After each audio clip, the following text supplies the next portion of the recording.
Alors, j'ai compris.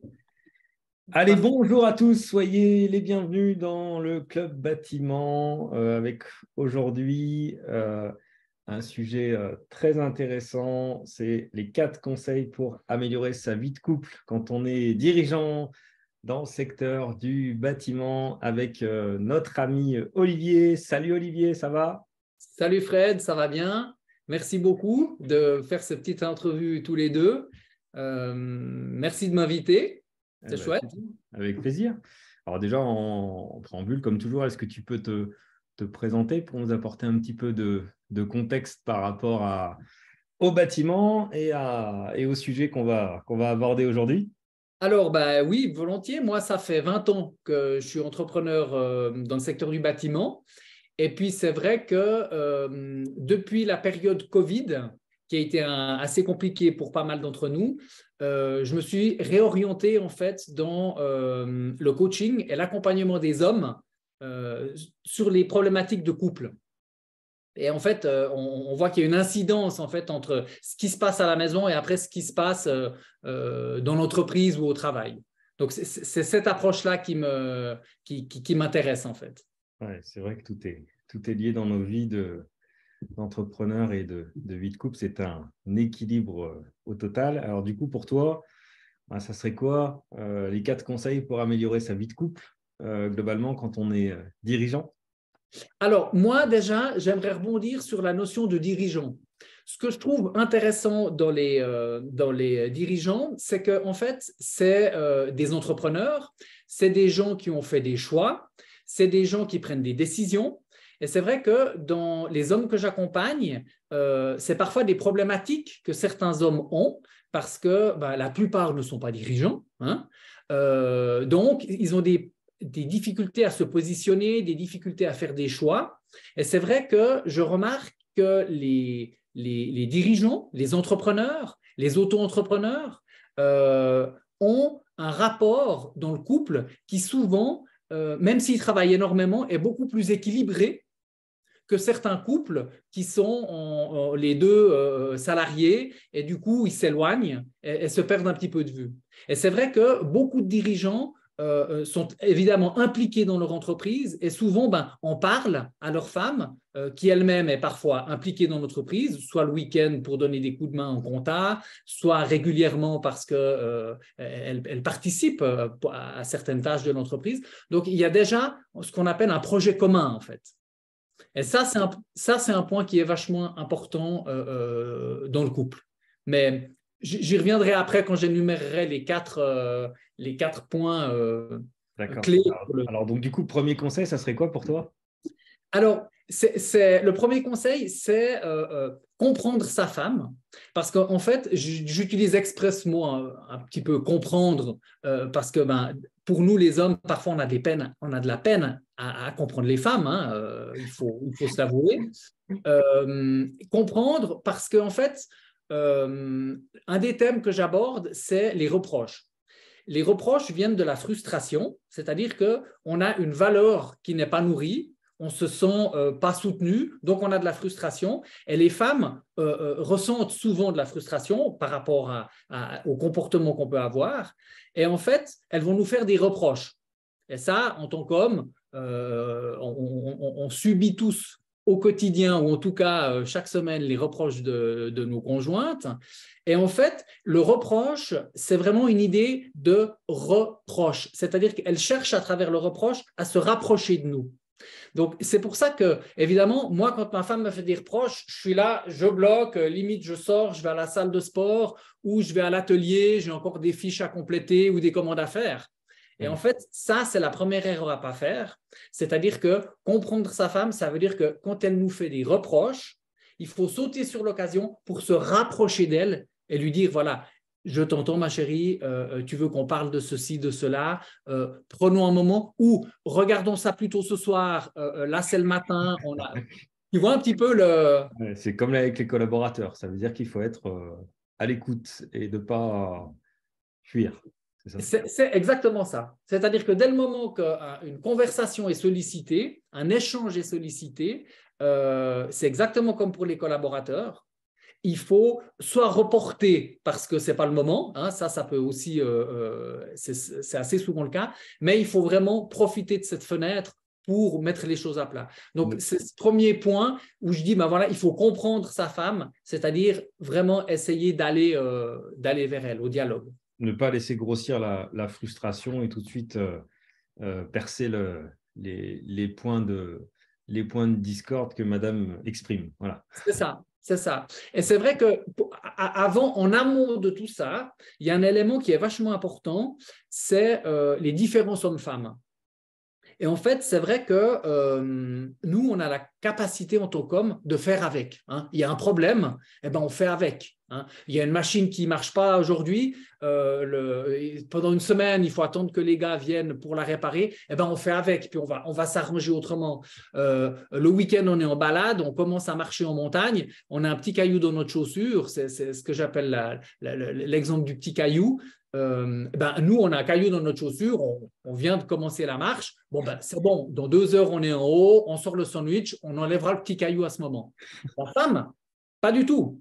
La femme, elle a son petit caillou, tout de suite, il faut s'arrêter, il faut enlever la chaussure, on enlève les chaussettes, et puis nous, on est là, mais c'est pas possible, attends, on vient de commencer. Il y a 2 postures différentes. C'est exactement ça. Et en fait, c'est vraiment cette posture du nous, on peut faire avec, hein, et la femme pas, il faut qu'elle parle des problèmes. Parce que la femme, elle est dans le lien, elle porte le bébé. Si on remonte un petit peu aux origines, la femme, elle est mère, elle donne la vie, donc elle est vraiment dans le lien, alors que l'homme, traditionnellement, il est chasseur, il est guerrier.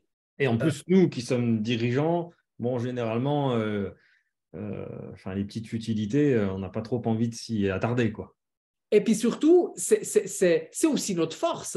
Parce que si en tant que dirigeant, dès qu'il y avait un pépin, tout s'effondrait, et puis on arrêtait tout, et puis on arrête la production, et puis on arrête les chantiers, etc. Non, on est obligé de, on répartit, on a un gars malade ce matin, on avait un gros chantier qui commençait, on permute 2 équipes, on passe 2-3 coups de fil pour voir s'il y a un confrère qui peut nous prêter un ouvrier. Donc, si vous voulez, on va vraiment faire avec, on va trouver des solutions. Yes. La femme, elle est vraiment dans le lien, dans l'attachement, etc. Donc, c'est pour ça qu'on est complémentaires d'une certaine manière, mais ces différences font que, typiquement, ça crée ces fameuses tensions ou ces prendre le temps d'écouter, quoi. Voilà. Oui, c'est ça, exactement. Super. Deuxième conseil? Alors, c'est un peu, j'appelle ça répondre à ses besoins.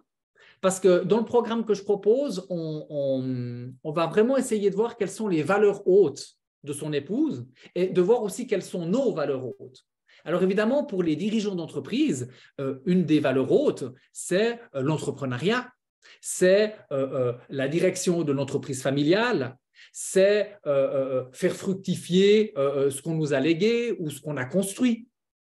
D'accord? Donc de nouveau, par passion. C'est ça.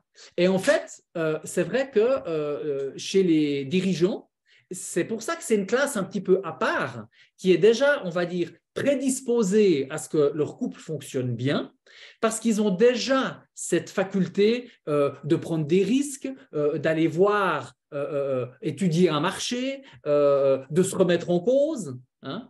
Et c'est vrai que le fait d'être dirigeant, d'être entrepreneur, fait qu'on a déjà ce qu'on appelle un certain état d'esprit, hein, notamment je pense à tous les dirigeants qui suivent tes programmes, c'est qu'ils ont déjà la compréhension de, je vais devoir me remettre en cause, je vais devoir comprendre certaines choses pour pouvoir faire fructifier mon entreprise, faire fructifier mon chiffre d'affaires, ma clientèle, etc., etc. Tout à fait. Ça, c'est sûr que c'est un état d'esprit. C'est-à-dire qu'effectivement, tous les dirigeants qui rentrent dans le programme sont ouverts à travailler sur eux, font souvent du sport, ils ont une hygiène de vie propre. Et effectivement, tous ceux qui ne sont pas encore ouverts à rentrer dans le programme, c'est qu'ils sont encore trop loin de tout ça, alors qu'on a tous besoin de travailler sur soi. Moi, c'est un travail que je fais depuis plus de 10 ans et aujourd'hui, je ne pourrais pas m'en passer. Effectivement, ça va avec cette certaine forme de sensibilité, oui, c'est sûr. Et du coup, donc, quand on est un dirigeant d'entreprise, on a déjà ce que j'appelle cet état d'esprit, en fait. Hein. Cet état d'esprit de je peux me mettre à la place de l'autre, j'essaie de comprendre ce qu'il veut. Hein, c'est pareil avec ses clients. Tout entrepreneur a affaire en face de lui plusieurs fois par semaine à des clients. Le but, c'est on se met à la place du client, qu'est-ce qui va répondre à ses besoins, comment faire, etc. Donc, c'est un petit peu la même chose. Et donc, du coup, finalement, pour que la vie de couple se passe bien avec sa femme, c'est pareil, il faut faire une bonne découverte, être à l'écoute pour que entre guillemets, le chantier se passe bien derrière et que la réception se fasse dans de bonnes conditions. C'est pareil. Moi, j'ai un dirigeant de PME qui m'a dit un jour, ma femme, elle m'a dit, si tu t'occupais de moi aussi bien de tes clients, ça irait peut-être mieux autrement. Et c'est ça, C'est que souvent, ce qu'il faut comprendre, c'est que chez l'homme, le business, le travail, la réussite, c'est une valeur haute. Hein. Encore plus chez un dirigeant et chez un entrepreneur, mais généralement, le côté masculin, c'est la réussite, c'est les restes du chasseur, en quelque sorte. D'accord ? Bien sûr. Alors que la femme, ou on va dire l'énergie féminine, elle est beaucoup plus dans la réussite, mais plutôt familiale, plutôt éducative, plutôt prendre soin, échanger, communiquer. Bien sûr. Donc, c'est pour ça que le mix des deux est vachement intéressant. Le mix des deux est vachement. C'est pour ça qu'on est tous en couple. Exactement. Voilà. C'est le plus et le moins qui s'accordent bien. Troisième conseil pour toi ? Alors, on va voir que tous ces conseils, finalement, on a l'impression qu'ils se ressemblent un petit peu, mais dans le détail, c'est quand même très différent. Le troisième conseil, c'est la communication. On a un module qui s'appelle la communication Faire Pro. C'est l'acronyme de fait, ressenti, proposition. Hein. Et ça, je trouve très intéressant parce qu'on peut vraiment faire le parallèle avec ce qui se passe en entreprise. C'est-à-dire que quand il y a des histoires entre deux ouvriers ou entre un client et un ouvrier parce qu'il y a eu sur un toit, ils ont changé des tuiles, mais ils n'ont pas fait gaffe, il y a de l'eau qui est rentrée, etc. Donc, toutes ces histoires qu'on entend qui sont notre quotidien, si on veut, il faut se baser sur les faits. D'accord ? Et pas simplement lui a dit que, elle a dit que, etc. Et en fait, le couple, c'est exactement la même chose. C'est-à-dire que quand on a des histoires ou des chamailleries au sujet des enfants, au sujet de l'argent, au sujet de la voiture, peu importe, hein, on est tous pareils. On a tous les mêmes problèmes de rangement de cuisine, de linge sale, etc. Mais c'est vraiment ça. Et en fait, il faut vraiment se baser sur les faits et pas être dans son émotion, et pas être dans sa colère ou pas être dans son jugement. Il faut juste observer les faits et puis parler de soi. Hein. C'est ce qu'on appelle la communication non violente, c'est le tu qui tue. Et on fait tous ça, moi de moins en moins, parce que j'en ai fait mon cheval de bataille, mais tu n'as pas fait ça, tu n'as pas fait ça. Et de nouveau, on peut faire le parallèle avec l'entreprise. Alors, ce n'est pas forcément le but, parce que quand on est dirigeant, à un moment donné, on est quand même un petit peu obligé de donner des ordres et des directives.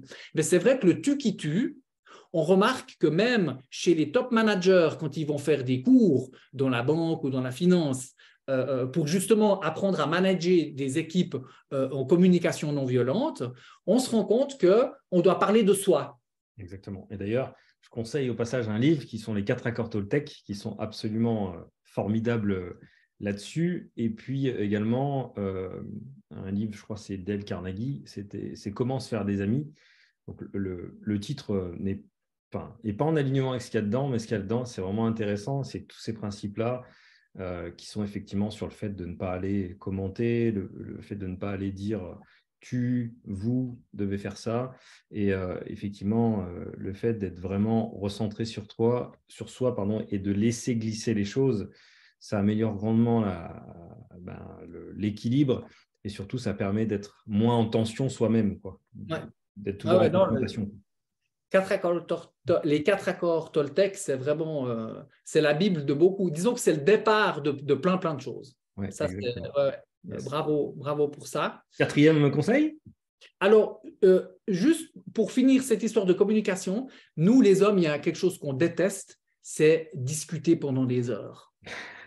Et ça, c'est un truc qui revient souvent, mais moi, je n'ai pas envie de parler de ça pendant des heures. Et en fait, c'est vrai que… Le soir, j'ai envie de dormir et pas… c'est pas le moment, etc. Et en fait, le fait de parler des faits, de son ressenti et de faire une proposition, ça permet de clore le truc. Ça permet de le pousser en 5 minutes. Et c'est vrai que parfois, avec les femmes, on a l'impression, nous, en tant qu'hommes, qu'elles remettent des trucs, elles sortent, elles ouvrent les tiroirs, elles sortent des vieux trucs, elles remettent tout sur le tapis. Et c'est vrai que nous, comme on avance coûte que coûte, on a tendance à mettre sous le tapis. Et puis, elles ont tendance à aller chercher la poussière sous le tapis, bien nettoyé. Non, je rigole. Mais disons qu'elles sortent les vieux dossiers et puis elles nous les mettent là. Et c'est vrai que pour avancer, c'est vrai qu'il faut classer les vieux dossiers. C'est exactement la même chose en entreprise. On ne peut pas finir l'année en n'ayant pas bouclé l'année précédente, en laissant des choses en suspens. On a besoin d'une base solide et puis on continue d'avancer et puis on empile les briques. Hein. Pour ceux qui sont dans la maçonnerie, on sait bien qu'il faut qu'il y ait une fondation sous un mur. Sinon, quand ça gèle, ça bouge. Sinon, au premier glissement de terrain, il y a tout qui fout le camp, etc. Donc, c'est un petit peu la même chose. C'est un petit peu la même chose. Ok, eh bien, super. Et alors, du coup, 4e, c'est ça?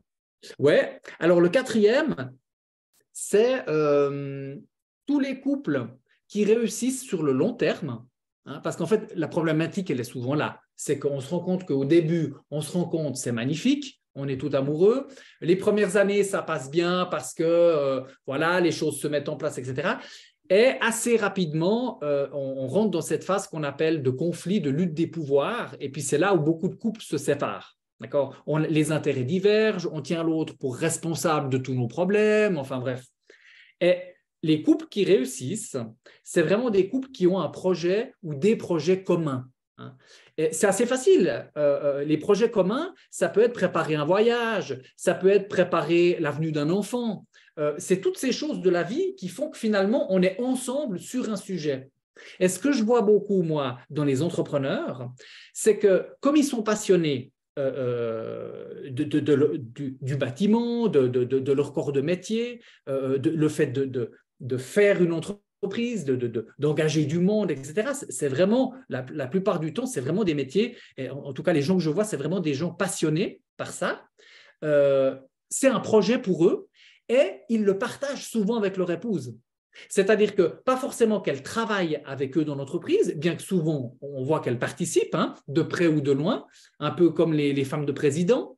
Elles sont sur le derrière, mais c'est elles qui quand même, quand il faut acheter une machine, quand il faut faire telle ou telle chose, elles sont quand même là à conseiller, etc., etc. Donc elles sont un petit peu dans le back-office. Et puis, elles sont... comme c'est des gens passionnés, le soir, au repas, ben souvent, on parle de sa journée. Et c'est vrai qu'il y a beaucoup de gens qui sont des salariés qui, quand ils viennent le soir à la maison, ils n'ont plus du tout envie de parler de leur journée qu'ils ont passée à la banque, à l'assurance, dans les transports en commun. Je pense notamment à tous les citadins qui, pour la plupart, ne font pas un job qu'ils aiment. Donc, du coup, le soir, ils veulent à tout prix et ils mangent devant la télévision allumée parce qu'ils ne veulent pas du tout parler de leur journée. Et c'est vrai que les entrepreneurs, souvent, il y a un échange. Donc, du coup, il y a presque un projet commun pour certains d'entre eux. Du coup, ça fait du lien dans le couple. Et ça, c'est très intéressant. Donc, pour développer des projets communs, je le disais au début, effectivement, le fait de construire une maison, souvent la maison, elle est à côté de l'atelier. Donc, c'est un projet commun parce qu'il y a des choix, esthétiques, techniques. Donc, ça, c'est un chouette projet commun. Il y a des projets communs aussi pour tout d'un coup décider de monter une succursale ou une deuxième entreprise, peut-être un petit peu plus loin ou à l'aide d'un associé. Donc, tout d'un coup, ce projet commun qu'est la PME pour les dirigeants, c'est souvent quelque chose qui crée du lien dans le couple. Et après, à chacun, en fonction des valeurs qu'ils peuvent avoir et l'un et l'autre, de trouver, il y en a qui ont l'idée de faire un petit livre et puis d'écrire des choses tous les jours ou toutes les semaines pour échanger sur leurs humeurs, etc. Il y a le partage de l'éducation des enfants qui se fait de plus en plus, où justement les dirigeants de PME cherchent à entre guillemets, moins travailler ou mieux travailler, c'est ce que tu proposes, pour justement se dégager du temps pour participer à l'éducation de leurs enfants. C'est ça, la douleur principale, elle est chez nous tous la même, hein. C'est effectivement de ne pas passer assez de temps en famille et de ne pas voir grandir ses enfants. Et effectivement, c'est l'élément déclencheur au fond qui amène effectivement à prendre du recul et à travailler sur soi et à mettre des choses en place dans son entreprise pour pouvoir effectivement avoir une meilleure organisation et donc par conséquent avoir plus de temps libre et surtout avoir l'esprit libre et vivre l'instant présent. Parce que c'est pareil, si on se détache du temps mais qu'on ait encore la tête aux choses qu'on a à faire ou aux problèmes qui ne sont pas réglés, qui viennent, entre guillemets, Rajouter. l'état d'esprit, bon, bah, c'est effectivement pas une bonne chose. Et une des choses que je vois et qui vraiment peut faire la différence, effectivement, avec aujourd'hui les agendas électroniques, c'est vraiment de se protéger avec des temps, voilà, où je vais au sport, pour moi, où j'ai des temps qui sont vraiment réservés pour la famille, sur lesquels, bon, bah, voilà, c'est bloqué. Et à cette place-là, on ne peut pas mettre d'autres choses. Donc, ce qui peut être intéressant, effectivement, c'est voilà, je planifie des vacances à 3 mois, 6 mois, à 1 an, et elles sont bloquées dans mon agenda et c'est terminé, ça ne sera pas négociable parce que c'est pareil, quand on arrive au dernier moment, en tant qu'entrepreneur, il y aura toujours quelque chose à faire et ça n'en finit jamais. Et c'est là qu'effectivement, des fois, il peut y avoir des tensions et le fait de protéger, entre guillemets, ce temps en le planifiant à l'avance, bon, ça permet déjà au moins d'apporter un certain socle, quoi.